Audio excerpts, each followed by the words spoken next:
Bismillahirrahmanirrahim. Assalamu alaikum dear students.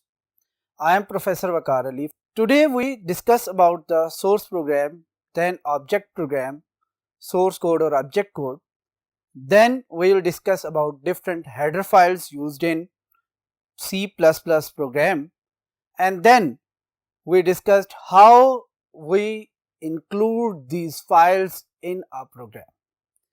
लेकिन आगे further move करने से पहले हम ये देखते हैं कि लास्ट लेक्चर में हमने थोड़ा सा डिस्कस किया था basic structure of a C++ program, जिसमें हमने तीन चीजों की डिस्कशन की थी।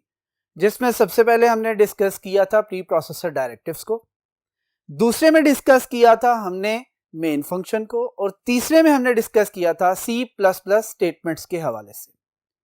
अब फर्दर आगे मूव करते हैं तो सबसे पहले देखेंगे हम कि सोर्स कोड या सोर्स प्रोग्राम क्या है। सोर्स कोड के हवाले से डिस्कस करें तो ये स्टेटमेंट ये कहती है कि जी program written in high level languages और in assembly languages known as source code.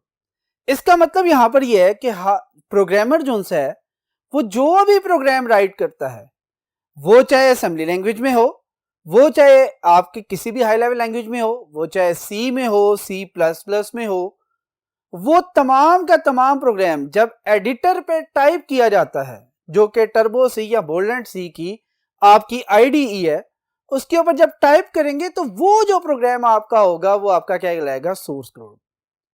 अब सोर्स कोड के हवाले से डिस्कशन करें तो क्या लिखता है, कहता है these are created by the programmer, यानी कि ये प्रोग्राम या ये कोड वो है जो कि कौन बना रहा होता है, प्रोग्रामर, जो कि प्रोग्राम डिजाइन कर रहा है, जो प्रोग्राम क्रिएट कर रहा है यूजिंग सम प्रोग्रामिंग लैंग्वेजेस। अब वो प्रोग्रामिंग लैंग्वेजेस की बात हम कर चुके हैं लास्ट लेक्चर में, जिसमें हमने डिस्कस किया था कि जी हाई लेवल लैंग्वेजेस भी आप इस्तेमाल कर सकते हैं प्रोग्रामिंग में, और लो लेवल लैंग्वेजेस में भी, और लो लेवल लैंग्वेजेस में भी हमने असेंबली लैंग्वेज की बात की थी। हम बात करते हैं कि ये जो आपका सोर्स कोड है ये कौन डिजाइन कर रहा है, ये बेसिकली आपका प्रोग्रामर डिजाइन कर रहा है। अगर ये प्रोग्रामर डिजाइन कर रहा है तो प्रोग्रामर एक ह्यूमन बीइंग है, लिहाजा इसे ह्यूमन के लिए रीड करना बहुत ज्यादा आसान है, यानी कि इजीली ह्यूमन बीइंग इसे रीड कर सकती है। हाँ, इसकी अंडरस्टैंडिंग के हवाले से जो है वो डिफरेंट राय हो सकती है कि अगर तो प्रोग्रामर है वो तो उसे इजीली अंडरस्टैंड कर सकता है, लेकिन अगर कोई नॉन प्रोग्रामर है, कोई लेमैन है कंप्यूटर के हवाले से या प्रोग्रामिंग के हवाले से, वो अगर इसे रीड करना चाहेगा तो वर्ड्स तो इजीली रीड आउट कर लेगा, लेकिन जो इसका पर्पस है, जो इसका थीम है, जो इसकी वर्किंग है, उसके बारे में वो जो है उसको अंडरस्टैंड नहीं कर पाएगा। अब बात करते हैं ऑब्जेक्ट कोड वाले से। अब कहते हैं ऑब्जेक्ट कोड क्या है। यहां पर अगर देखें तो हमें नजर आएगा कि translated code that is in machine understandable form, कहता है वो कोड जो कि अब ट्रांसलेट हो चुका है। लेकिन याद रखिए, हम लास्ट लेक्चर में ये भी डिस्कस कर चुके हैं, हम जब भी कभी भी कोई प्रोग्राम हाई लेवल लैंग्वेज और असेंबली लैंग्वेज में लिखेंगे तो उसे मशीन को अंडरस्टैंड करने से पहले या मशीन को अंडरस्टैंड करने के लिए किसी ना किसी ट्रांसलेटर की जरूरत होगी। अब यहां पर हम ये बात कर चुके हैं कि जी लैंग्वेज ट्रांसलेटर आपका असेंबलर यूज किया जाएगा असेंबली लैंग्वेज के लिए, इंटरप्रेटर या कंपाइलर यूज किया जाएगा हाई लेवल लैंग्वेज के लिए। क्योंकि हम अपने तमाम के तमाम प्रोग्राम C++ लैंग्वेज में देखेंगे, इसलिए यहां पर हम जितनी भी डिस्कशन करेंगे वो कंपाइलर के हवाले से करेंगे। इट मींस हमारी जितने भी कोड की कन्वर्जन है या ट्रांसलेशन है वो सारी की सारी किससे हो रही होगी, कंपाइलर से। अब यहां पे जब उसने लिखा है कि जी ट्रांसलेटेड कोड, तो इसका मतलब है वो कोड बेसिकली किसने ट्रांसलेट किया होगा, आपके C++ के कंपाइलर ने। इसलिए यहां पर क्या कह रहा है कि जी वो कोड जो कि कन्वर्ट होने के बाद, ट्रांसलेट होने के बाद मशीन अंडरस्टैंडेबल फॉर्म में आ चुका है, वो आपका क्या कहलाएगा, वो कहलाएगा आपका ऑब्जेक्ट कोड। अब ऑब्जेक्ट कोड के बारे में वो क्या कहता है, ये कौन कन्वर्ट करता है या कौन क्रिएट करता है, तो डायरेक्टली यहां पे समझ आ जाता है कि जी कंपाइलर कर रहा है। और तीसरी बात, जो आपका ऑब्जेक्ट कोड कन्वर्ट हो चुका है ये मशीन अंडरस्टैंडेबल फॉर्म में, अगर मशीन अंडरस्टैंडेबल फॉर्म में है तो इसका मतलब है कि ह्यूमन बीइंग उसे कभी भी डायरेक्टली अंडरस्टैंड नहीं कर सकती। डियर स्टूडेंट, अब इससे आगे हम मूव करते हैं नेक्स्ट बोर्ड की तरफ। जी डियर स्टूडेंट्स, अब हम डिस्कस करते हैं हेडर फाइल को। हेडर फाइल्स क्या हैं? कहते हैं इनको हम लाइब्रेरी फाइल्स भी कहते हैं। समटाइम इनके लिए जो वर्ड लाइब्रेरी फाइल भी यूज किए जाते हैं और समटाइम हम इन्हें स्टैंडर्ड लाइब्रेरी फाइल्स भी कहते हैं। ये बेसिकली क्या कर रही होती हैं? कहते हैं कुछ ना कुछ इंफॉर्मेशन को कंटेन कर रही होती हैं और वो इंफॉर्मेशन जो कि आपके प्रोग्राम को जरूरत होती है during execution of the program और during compilation of the program. जब भी हम प्रोग्राम को कंपाइल करते हैं या फिर उसको एग्जीक्यूट करते हैं तो क्या होता है कि जी वो चीजें जो कि हम बिल्ट इन इस्तेमाल कर रहे होते हैं वो सारी की सारी कहां से लेकर आ रहा होता है? वो आपकी लाइब्रेरी फाइल्स या हेडर फाइल्स से लेकर आ रहा होता है और उनको आपके प्रोग्राम के अंदर क्या करता है? यूज करता है ताकि आपका प्रोग्राम इजीली एग्जीक्यूट हो सके और कंपाइल हो सके। अब यहां पर हम देखते हैं कि जी कौन कौन सी कॉमन हेडर फाइल्स हैं जो कि हम अपने प्रोग्राम के अंदर इस्तेमाल करते रहते हैं या इनको इस्तेमाल करेंगे ड्यूरिंग द सेशन जब हम प्रोग्रामिंग कर रहे होंगे। सबसे पहले बात करते हैं iostream.h के हवाले से। iostream.h क्या है? कहते हैं एक हेडर फाइल है। किस तरह पता चला ये हेडर फाइल है? उसकी बेसिक थीम ये थी कि जितनी भी हेडर फाइल्स होती हैं उनकी एक्सटेंशन में .h होता है। .h एंड पे लिखा हुआ होता है। अब आप देखें iostream.h, कौन io.h, math.h, string.h, ये जितने भी फाइल्स हम रीड आउट करेंगे इन सब के अंदर एंड पे क्या लिखा हुआ है? .h। अब यहां पे देखें iostream.h के बारे में थोड़ा सा देखते हैं कि क्या डिस्क्राइब करती है। तो पता चलता है कि बेसिकली ये कंटेन कर रही होती है बेसिक इनपुट आउटपुट ऑपरेशंस को। एग्जाम्पल देखते हैं, ये सी इन बेसिकली क्या है? ये इनपुट फंक्शन है जो कि इनपुट ऑपरेशंस के लिए यूज किया जाता है। सी आउट बेसिकली क्या है? आपका आउटपुट फंक्शन है जो किसी भी आउटपुट को स्क्रीन पर डिस्प्ले करने के लिए इस्तेमाल किया जा रहा होता है। अब उसके बाद देखते हैं कौन io.h को। इसका बेसिक पर्पस क्या है? ये बेसिकली मैनेज करती है तमाम की तमाम इनपुट आउटपुट को किस जगह पे, जो कि कंसोल बेस्ड आपकी एप्लीकेशंस होती हैं उनके ऊपर इस्तेमाल की जा रही है। अब यहां पे अगर इसकी एग्जांपल की बात करें तो उसमें आपके पास क्या है?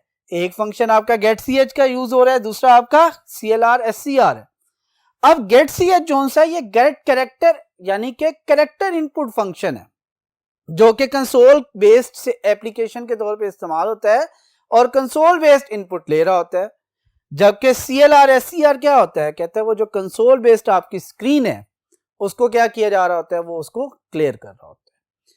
उसके बाद आते हैं math.h, क्योंकि हमारे प्रोग्रामिंग के अंदर मैथ से रिलेटेड भी बहुत से प्रोग्राम्स या हम फंक्शंस जो से हैं वो इस्तेमाल कर रहे होंगे। तो लिहाजा जब भी हम बिल्ट इन मैथमेटिक्स के जो से फंक्शंस हैं उनको इस्तेमाल करना चाहेंगे तो हम अपने प्रोग्राम के अंदर math.h हेडर फाइल्स जो सी हैं वो इंक्लूड करवाएंगे। आगे डिस्कस करेंगे आगे फर्दर जाके कि किस तरह इसे इंक्लूड करवाना है, लेकिन हम इस फाइल को अपने प्रोग्राम के अंदर इस्तेमाल करेंगे। जब हम इस फाइल को अपने प्रोग्राम में इस्तेमाल कर रहे होंगे जितने भी बिल्ट इन फंक्शन है आपके जो से मैथमेटिक्स से रिलेटेड है उनको आपको फैसिलिटीज दे देगा कि आप इसे अपने प्रोग्राम के अंदर इस्तेमाल कर सके। अब जैसे कि अगर बात की जाए जैसे कि SQRT जो कि आपका स्क्वायर रूट के लिए इस्तेमाल किया जाता है, ठीक है, ये आपको जो भी नंबर आप देंगे जो कि पॉजिटिव नंबर होगा उन सब के अगेंस्ट आपको उसका स्क्वायर रूट फाइंड करके रिटर्न कर देगा। सेकंड आपका POW पावर फंक्शन है, यानी कि आपने किसी नंबर की पावर लेनी है, यानी कि आपने 2 का स्क्वायर लेना है, 2 का क्यूब लेना है, 5 का स्क्वायर लेना है, 5 का क्यूब लेना है या 5 पावर 5 करनी है। तो कहता है इसको कैलकुलेट करने के लिए आपको एक अलग प्रोग्राम या फंक्शन बनाने की जरूरत नहीं है, बल्कि आप क्या कर सकते हैं कि आप सिर्फ और सिर्फ बिल्ट इन फंक्शन को यूज करते हुए आप उसको कैलकुलेट करके उसके रिजल्ट्स को डिस्प्ले कर सकते हैं या जहां भी प्रोग्राम में इसे यूज करना चाहें इस्तेमाल कर सकते हैं। उसके बाद हम बात करते हैं स्ट्रिंग। कहता है प्रोग्राम के अंदर स्ट्रिंग का भी बहुत बड़ा रोल होगा। स्ट्रिंग का बेसिक पर्पस क्या होगा कि हम स्ट्रिंग के ऊपर डिफरेंट ऑपरेशंस परफॉर्म कर सकेंगे, स्ट्रिंग मैनिपुलेशन फंक्शंस जिनको हम कहते हैं, जिसमें सबसे पहले हम बात करेंगे strcpy, स्ट्रिंग कॉपी के लिए यूज किया जाता है। यानी कि अगर हम एक स्ट्रिंग पूरी को दूसरी स्ट्रिंग के अंदर कॉपी करना चाह रहे हैं तो हम कौन सा फंक्शन यूज करेंगे, strcpy को। और अगर हम दो स्ट्रिंग्स को आपस में ज्वाइन करना चाह रहे हैं तो हम क्या करते हैं, स्ट्रिंग कैट का फंक्शन यूज कर सकते हैं। इसके अलावा भी बहुत से फंक्शन जो से हैं स्ट्रिंग के अंदर, string.h हेडर फाइल के अंदर, जैसे कि स्ट्रिंग कंपेयर है, स्ट्रिंग कॉपी है, स्ट्रिंग लेंथ है, ये तमाम के तमाम फंक्शन जो से हम अपने प्रोग्राम्स के अंदर इस्तेमाल कर रहे होंगे। होप सो कि आपको यहां तक जो है क्लियर हो चुका होगा। अब हम जो है नेक्स्ट बोर्ड की तरफ मूव करते हैं। जी डियर स्टूडेंट्स, आगे फर्दर हम देखते हैं कि हमारे पास जो सी फिफ्थ आपकी हेडर फाइल है वो कौन सी है, iomanip.h, यानी कि जो कि इस्तेमाल की जाती है इनपुट और आउटपुट मैनिपुलेशन के लिए। इनपुट आउटपुट मैनिपुलेशन का मतलब है कि आप जब आउटपुट डिस्प्ले कर रहे हैं तो आपने उसकी अरेंजमेंट क्या करनी है, या जब इनपुट ले रहे हैं तो उसकी अरेंजमेंट क्या करनी है। वो जो से जितने भी काम है वो किसके जरिए किए जा सकते हैं, iomanip.h के जरिए।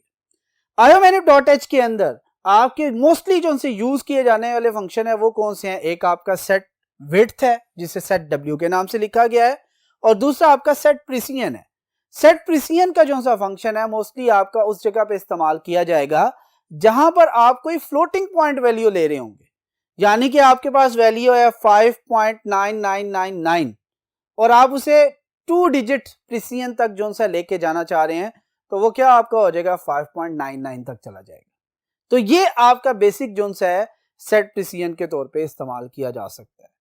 उसके बाद आपके पास एक हेडर फाइल है जो कि time.h की है, जिसके अंदर आप डेट और टाइम के जितने भी ऑपरेशंस हैं डिफरेंट, जिसमें सेट टाइम आ सकता है, सेट क्लॉक आ सकता है, वो जो इस्तेमाल कर रहे होते हैं वो इसमें इस्तेमाल किए जा सकते हैं। आगे हम देखते हैं कि जी हम अपने प्रोग्राम के अंदर किसी भी हेडर फाइल को कैसे इंक्लूड कर सकते हैं। कहता है सबसे पहली बात वो कहता है कि जी हम using include preprocessor directive अपने प्रोग्राम के अंदर किसी भी हेडर फाइल को इंक्लूड कर सकते हैं। अब ऐड करेंगे, क्यों ऐड करेंगे ये हम पहले बता चुके हैं कि हम इसलिए ऐड करेंगे कि उसके अंदर मौजूद बिल्ट इन फंक्शंस को हम अपने प्रोग्राम में इस्तेमाल करना चाह रहे हैं। ठीक है, अब जैसे कि यहां पे बात उसने क्या किया है, अगर हम सिंटेक्स देखें तो सबसे पहले प्री प्रोसेसर डायरेक्टिव की बात करते हैं तो वो हमेशा किससे स्टार्ट होता है, हैशटैग से। ये लास्ट लेक्चर में हम डिस्कस कर सकते हैं। उसके बाद आपने जो वर्ड यूज किया इंक्लूड है, वो इंक्लूड इसलिए क्योंकि using include preprocessor directive ही सिर्फ आप किसी हेडर फाइल को इंक्लूड कर सकते हैं अपने प्रोग्राम के अंदर। उसके बाद आपके पास क्या है, एंगल ब्रैकेट्स हैं। एंगल ब्रैकेट्स ये इंडिकेट करती हैं कि इनके दरमियान आप उस हेडर फाइल का नाम लिख रहे होंगे जिसे आप अपने प्रोग्राम के अंदर यूज करना चाह रहे हैं या जिसकी फंक्शनैलिटी को यूज करना चाह रहे हैं। जैसे कि यहां पे लिखा हुआ है एंगल ब्रैकेट्स के दरमियान हेडर फाइल। याद रखिएगा हेडर फाइल का मतलब है कंप्लीट हेडर फाइल का नेम। जैसे कि आईओस्ट्रीम हेडर फाइल है तो उसके साथ उसकी एक्सटेंशन का होना भी जरूरी है। अब अगर हम एग्जांपल में आए तो ज्यादा क्लियर तरीके से देख सकते हैं। फॉर एग्जांपल मैंने लिखा hash include angle bracket start iostream.h, यानी कि मैंने फाइल के नेम के साथ उसकी एक्सटेंशन भी लिखी है और एंड पे क्या किया है, एंगल ब्रैकेट्स को क्लोज कर दिया। अब एंगल ब्रैकेट जैसे क्लोज हुई है इसका मतलब है मैंने अपनी फाइल कौन सी यूज की है, iostream.h अपने प्रोग्राम के अंदर। अब जब अपने प्रोग्राम के अंदर iostream.h यूज कर रहा हूं तो इसका मतलब है मैं क्या कर रहा हूँ अपने प्रोग्राम के अंदर, या तो सी आउट का फंक्शन यूज कर रहा हूँ या सीन का फंक्शन यूज कर रहा हूँ या कोई और iostream के जो फंक्शंस एग्जिस्ट करते हैं इस फाइल के अंदर वो इस्तेमाल कर रहा हूँ। इसके बाद अगर हम देखें hash include angle bracket start कौन आया .h एंगल ब्रैकेट क्लोज, अगर हम इसको देखें तो यहां से हमें नजर आता है कि हम कौन कौन से फंक्शन यूज कर सकते हैं। CLR SCR यूज कर रहे होंगे अपने प्रोग्राम के अंदर, गेट ch अपने प्रोग्राम के अंदर यूज करेंगे। इसका मतलब यहां पे एक और भी है कि अगर मैं अपने प्रोग्राम के अंदर इस फंक्शन को यूज करना चाह रहा हूं तो यह जरूरी है कि मैं इस पूरी स्टेटमेंट को, इस कंप्लीट स्टेटमेंट को अपने प्रोग्राम के अंदर लिखूं। और कहां पे लिखूंगा, हमेशा टॉप ऑफ द प्रोग्राम, क्योंकि हम लास्ट टाइम अपने लेक्चर के अंदर ये डिस्कस कर चुके हैं कि जो प्री प्रोसेसर डायरेक्टिव्स होते हैं वो तमाम के तमाम हमेशा स्टार्ट ऑफ द प्रोग्राम पे होते हैं और स्टार्ट ऑफ द प्रोग्राम में क्यों ऐड किए जाते हैं, ताकि हमें पता हो कि हमने इस फंक्शन के अगेंस्ट ये फाइल पहले से इंक्लूड कर ली है। अब इसके बाद लास्ट एग्जांपल देखें, hashtag include angle bracket start string dot H. अब यहां पे आपको पता चल रहा होगा कि हमने क्या करना है, स्ट्रिंग से रिलेटेड कोई ना कोई फंक्शन जो से अपने प्रोग्राम के अंदर यूज करने हैं, जैसे कि स्ट्रिंग कॉपी हो सकता है, स्ट्रिंग कैट हो सकता है, स्ट्रिंग लेंथ हो सकता है, स्ट्रिंग कंपैरिजन हो सकता है। ये सारे के सारे फंक्शन जो से हैं इस तरह इस्तेमाल किए जा सकते हैं। अब एक और चीज, सम टाइम आप बुक में एक डिफरेंट चीज देखेंगे, वो क्या है, इन हैशटैग की जगह, इन एंगल ब्रैकेट्स की जगह आपको क्या मिल रहा होगा, डबल कोट्स। अगर इस स्टेटमेंट की बात करें, अब इसका मतलब है कि आप एंगल ब्रैकेट्स की जगह क्या इस्तेमाल कर सकते हैं, डबल कोट्स। यह बिल्कुल लीगल स्टेटमेंट है, वैलिड स्टेटमेंट है, सिंटेक्स इसका बिल्कुल वैलिड है, इसमें किसी किस्म का कोई मसला नहीं। लेकिन जो बेसिक डिफरेंस आता है वो क्या है, बेसिक डिफरेंस ये है कि अगर आपका प्रोग्राम के अंदर आप डबल कोट्स के अंदर हेडर फाइल का नेम लिख रहे हैं, तो फिर ये जरूरी है कि आपकी हेडर फाइल का फोल्डर और आपके प्रोग्राम का फोल्डर एक ही हो। यानी जिस जगह आपका प्रोग्राम स्टोर हो रहा है उसी फोल्डर के अंदर अगर आपकी हेडर फाइल है, तो तभी ये प्रोग्राम जो है ठीक तरीके से, वैलिड तरीके से, एरर फ्री काम करेगा। अदरवाइज ये क्या करेगा, कोई ना कोई आपको एरर प्लेस कर देगा। आई होप डियर स्टूडेंट्स कि आज का लेक्चर आपको समझ में आया होगा। इंशाअल्लाह नेक्स्ट लेक्चर में फिर आपसे मुलाकात होगी। अल्लाह हाफिज।